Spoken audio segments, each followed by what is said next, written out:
top 5 tips for going up to Camp Muir. Tip number 1, it is famous for getting sucked in very, very quickly. So have some form of a GPS. There have been occasions where I've been descending the Muir snowfield and I've missed the parking lot entirely. It's weird. This can happen in 5 minutes flat. Another tip, sunscreen, sunscreen, sunscreen. Even though you don't feel hot, there is a lot of UV rays at this altitude coming through the clouds. Try to keep your mouth closed because the UV rays do bounce off of the snow, can burn the roof of your mouth. So considering that, put sunscreen on the inside of your nose, obviously not the inside of your mouth. Back of the knees is huge, especially if you're wearing shorts. Another thing is, well, have good buddies with you and you know their stamina. I have been up to Camp Muir on many occasions, and sometimes we can get up here in 2 hours, less than 2 hours. Other times it takes 6 hours. All depends on the stamina of the person. As far as footwear goes, of course we're in the snow because it's early season right now. You can see I'm wearing snowshoes, heavy boots.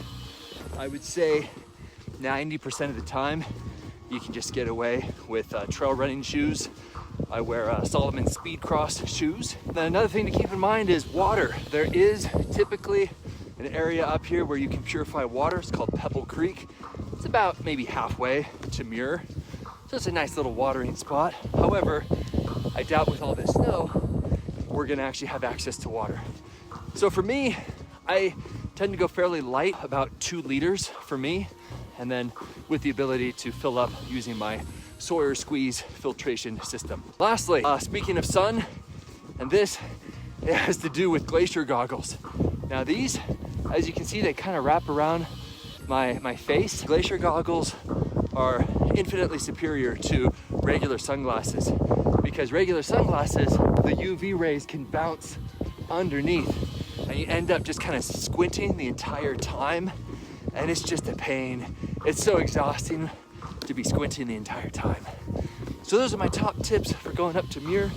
I would say that this is one of the more harder slogs, more difficult hikes in all of Mount Rainier National Park.